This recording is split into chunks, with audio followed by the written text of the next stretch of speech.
Assalamualaikum warahmatullahi wabarakatuh, teman-teman sekalian.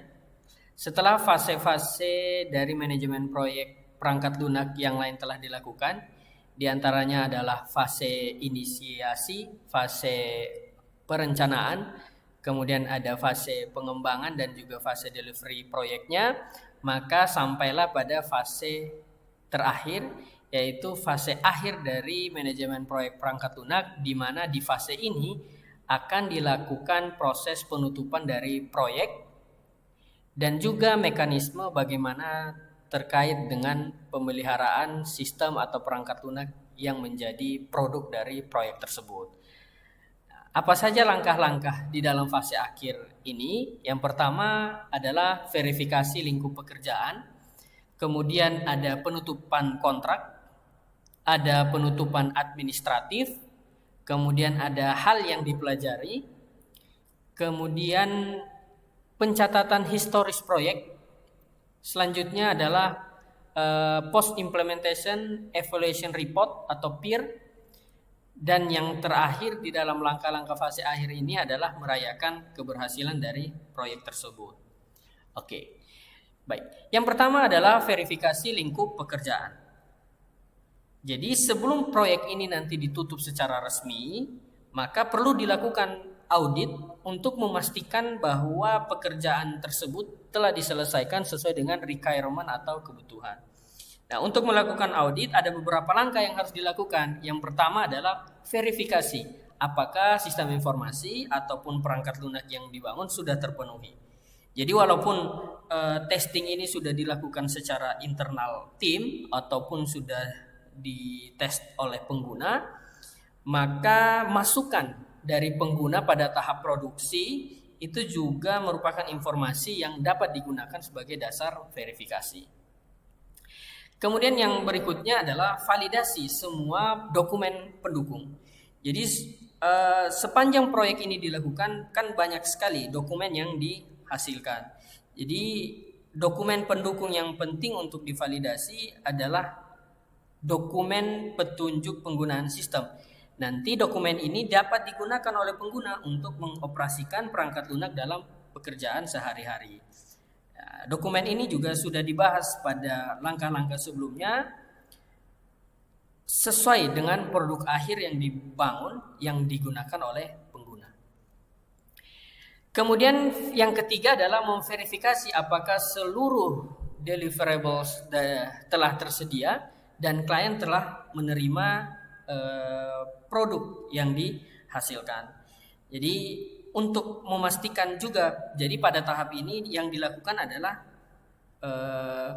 memeriksa apakah semua hasil proyek itu secara fisik telah diserahkan atau tidak. Nah, ini biasa disebut dengan audit konfigurasi fisik.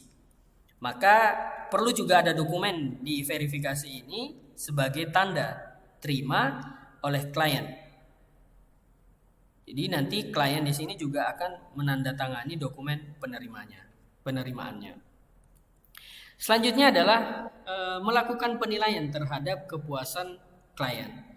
Jadi sebuah proyek ini dapat dikatakan selesai kalau sudah memenuhi kriteria dari kepuasan klien.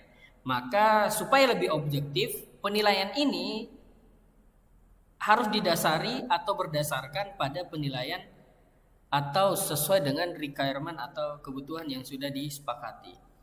Nah, tetapi untuk melakukan penilaian ini bisa dengan menggunakan beberapa cara, bisa menggunakan kuesioner ataupun bisa dengan menggunakan wawancara.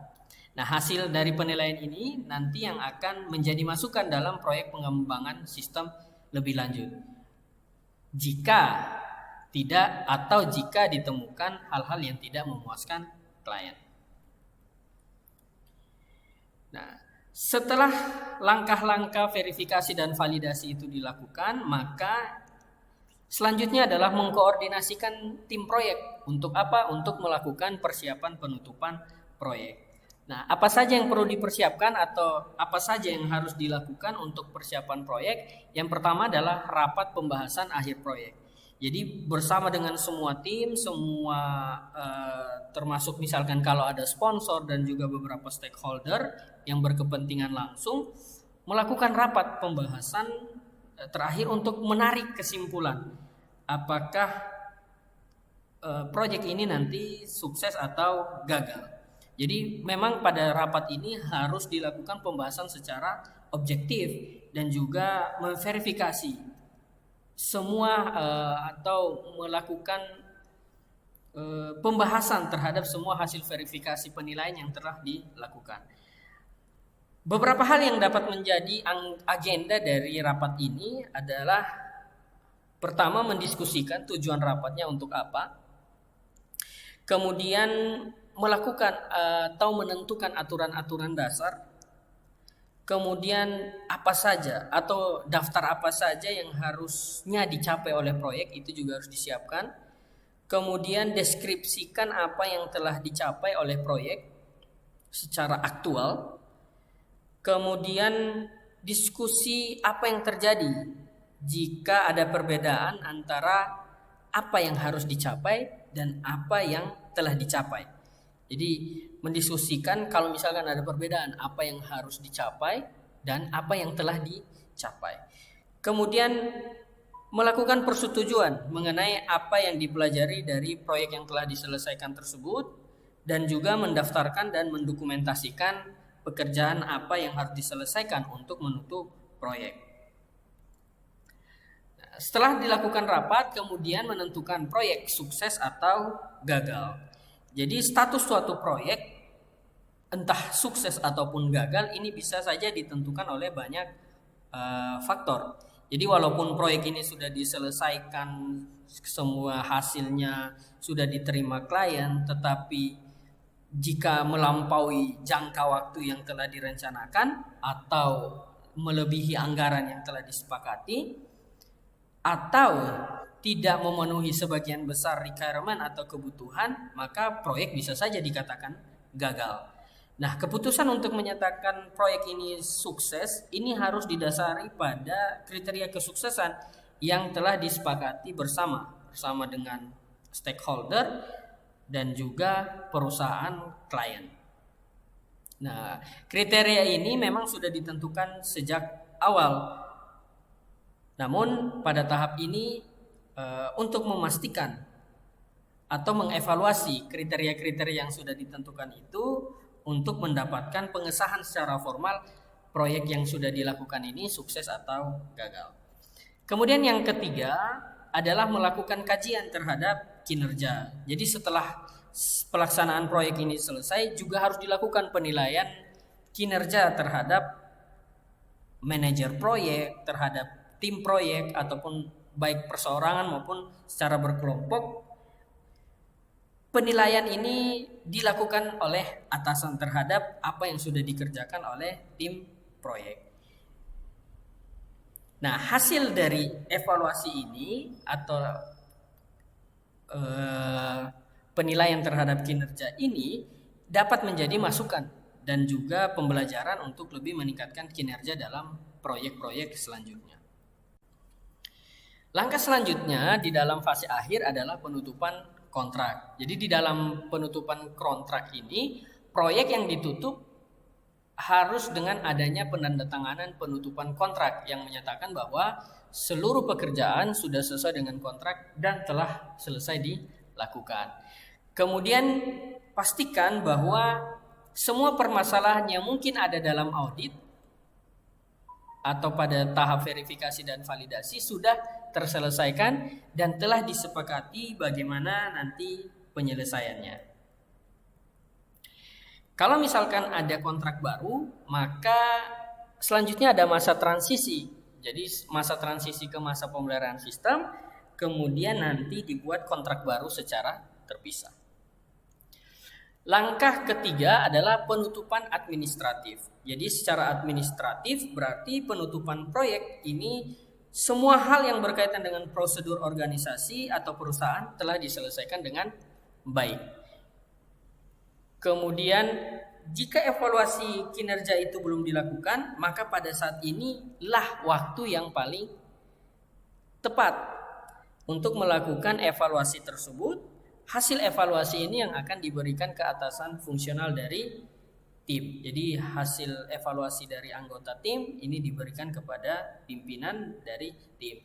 Bagaimana kontribusi dari anggota tersebut pada saat pelaksanaan proyek. Kemudian yang berikutnya adalah masalah hak kekayaan intelektual. Ini juga harus diselesaikan dengan pihak klien. Misalkan lisensi database, misalkan lisensi penggunaan software pihak ketiga, report generator misalkan, atau intelligent tool dan sebagainya. Di langkah penutupan administratif ini, jika sistem informasi yang dibangun itu berbasis web, maka pastikan administrasi dengan pihak penyedia hosting atau jasa hosting dan juga jaringan internet telah selesai dan semua dalam keadaan aktif. Nah, kumpulkan semua dokumen yang sudah dokumen-dokumen terkait dengan penutupan administratif dan serahkan kepada pihak yang dapat menyimpan dan juga dapat memelihara dengan baik. Langkah keempat dari fase akhir adalah hal yang dipelajari. Jadi setiap proyek baik yang diselesaikan itu sukses ataupun dinyatakan gagal, tetap memiliki berbagai hal yang dapat menjadi pelajaran sepanjang proyek itu berlangsung. Nah, hal-hal yang dapat dipelajari dari proyek ini bisa saja berupa dokumentasi atau knowledge base bagi manajer proyek ataupun bagi perusahaan. Nanti hasil dari knowledge base ini dijadikan pedoman bagi pengembang pengetahuan atau penerapannya pada proyek lain atau proyek yang akan dilakukan selanjutnya.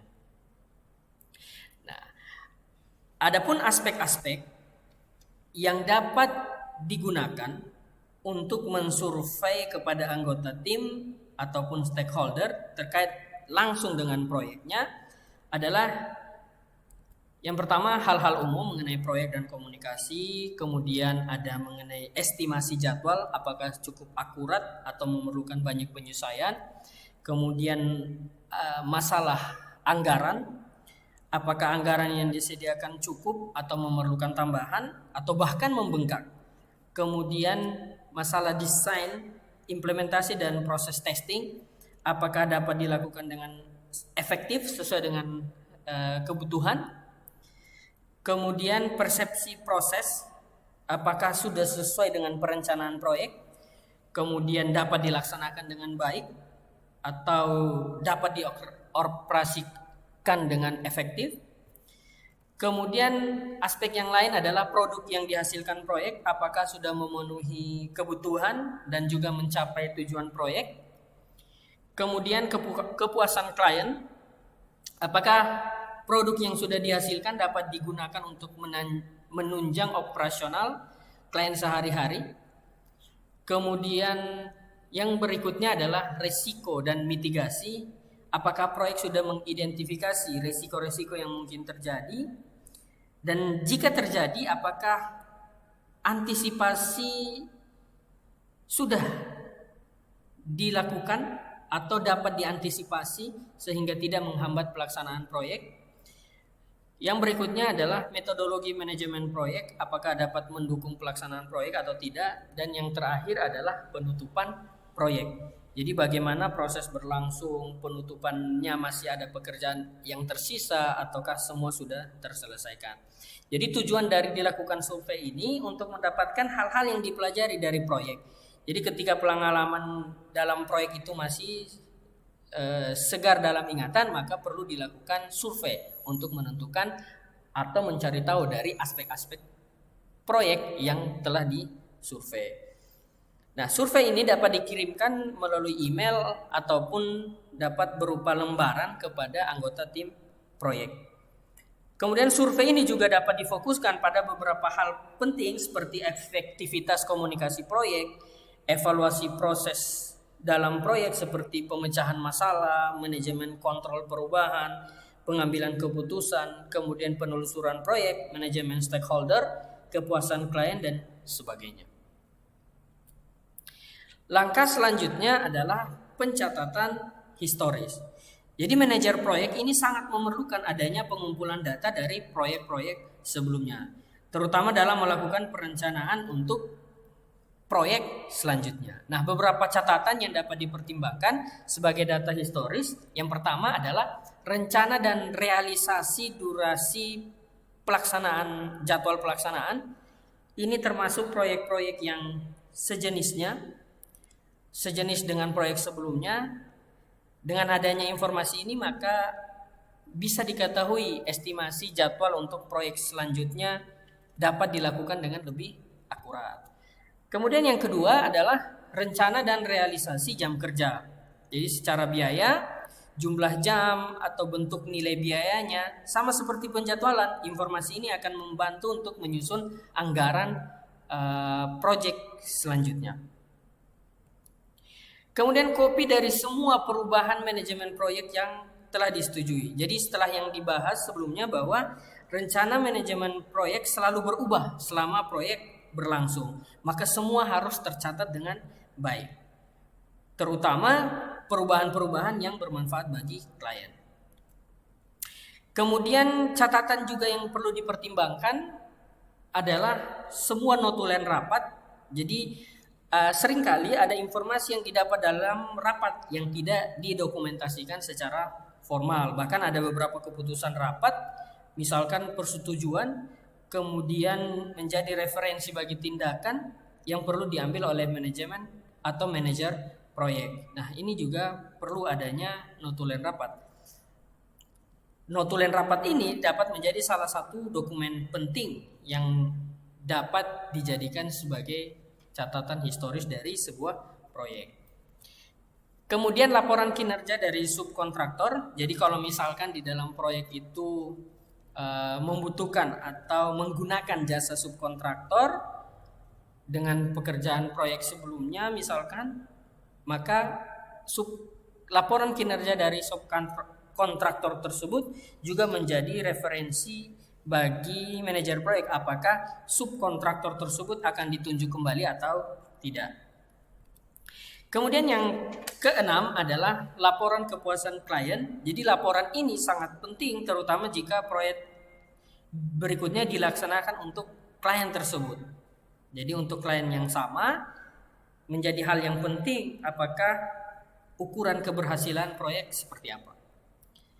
Dan yang ketujuh adalah tinjauan akhir dari proyek. Jadi di dalam catatan ini atau historis proyek ini ada hal-hal penting yang terjadi sepanjang proyek berlangsung dan telah didokumentasikan sebagai informasi pembelajaran yang mungkin saja akan membantu terutama manajer proyek dalam menghadapi permasalahan-permasalahan sejenis.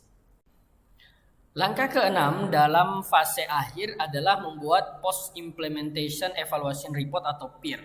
Jadi tujuan dari PIR ini adalah untuk mendokumentasikan informasi historis proyek yang bermanfaat bagi para pembacanya dengan mengetahui apa yang menjadi kekuatan dan apa yang menjadi kelemahan dalam pelaksanaan proyek tersebut, apa yang menjadi rekomendasi pada proyek berikutnya.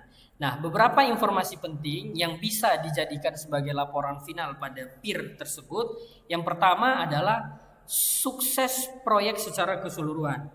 Jadi jika kriteria sukses itu digunakan, bagaimanakah pencapaian proyek ini?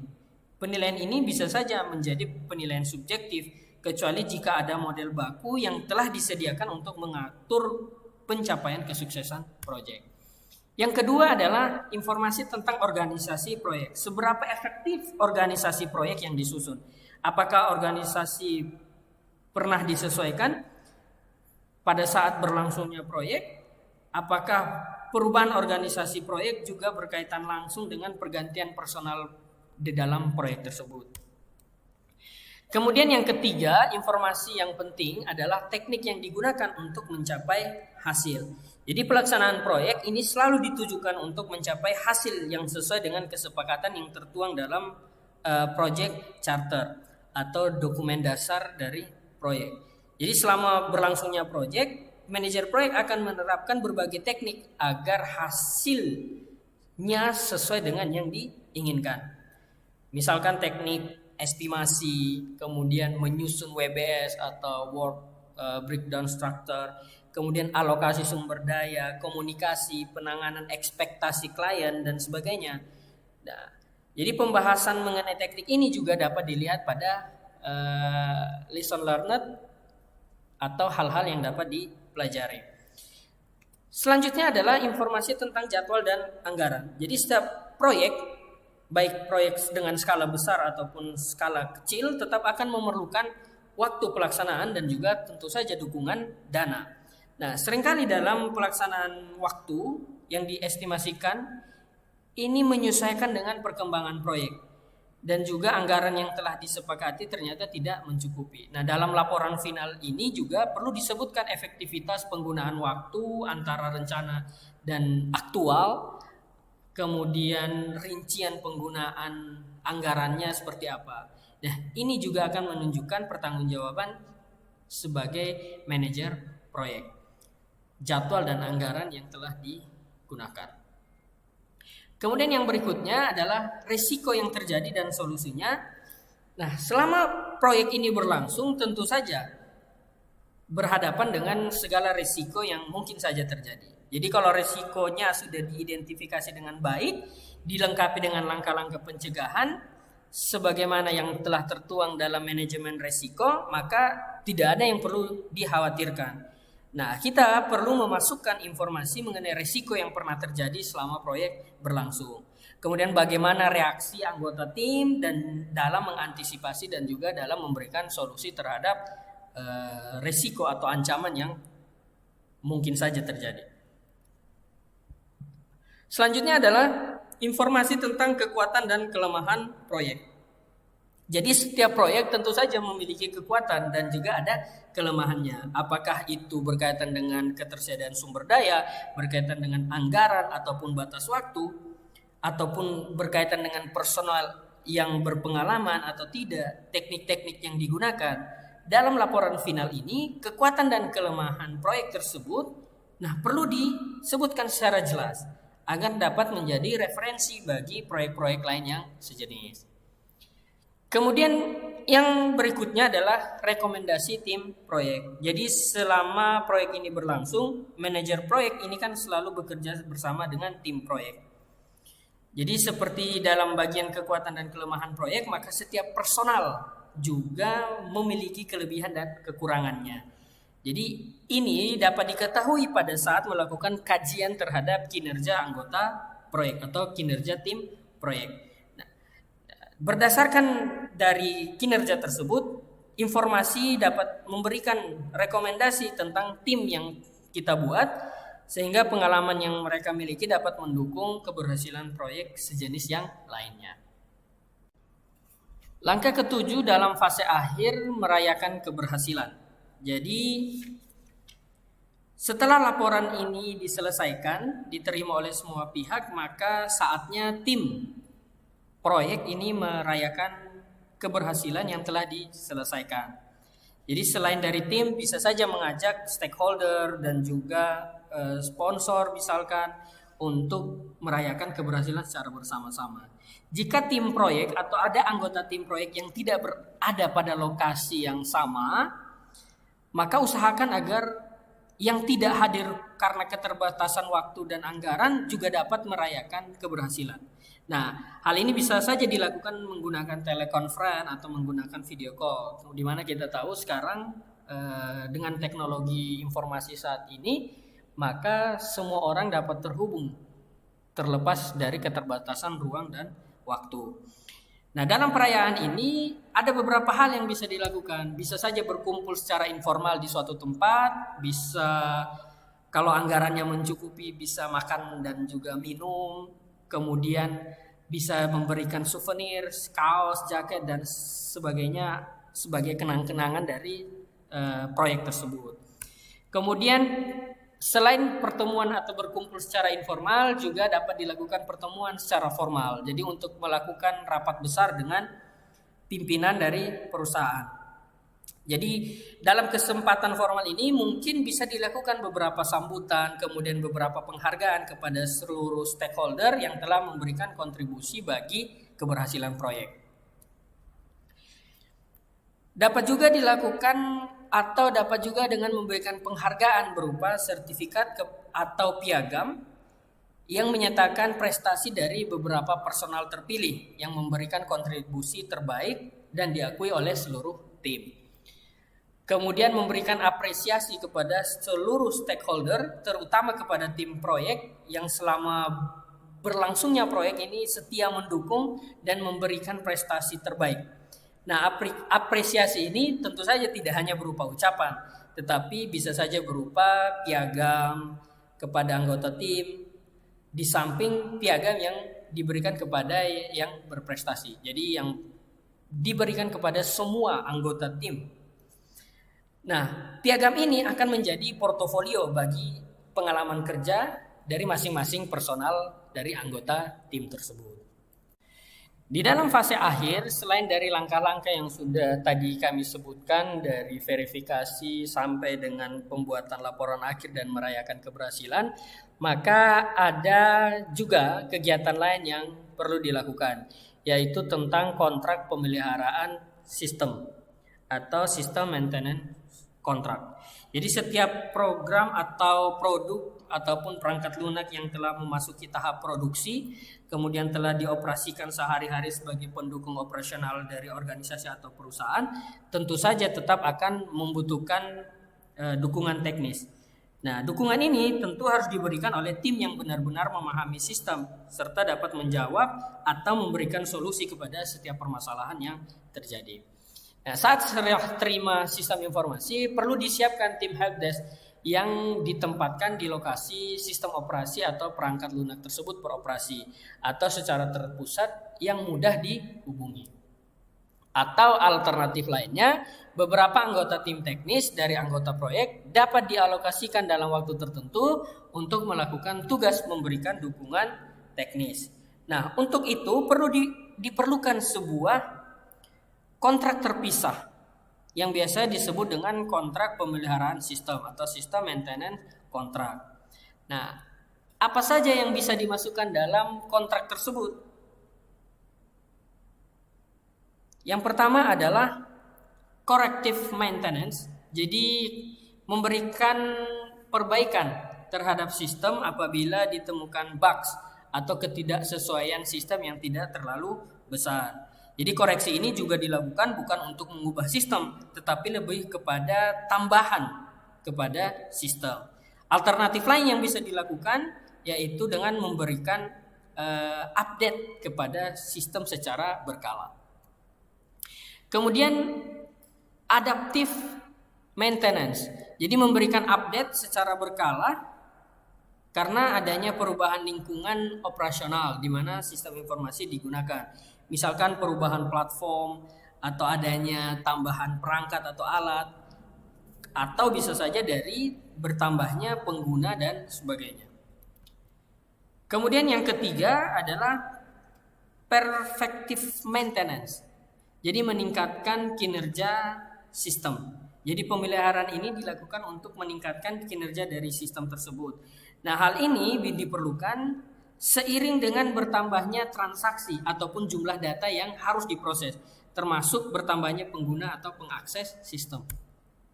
Dan yang terakhir adalah preventive maintenance. Jadi pemeliharaan ini bersifat antisipasi terhadap kemungkinan terjadinya masalah pada sistem. Misalnya ada penambahan transaksi, kemudian sistem yang diakses secara remote oleh banyak pengguna, juga perlindungan terhadap masalah keamanan sistem dan data.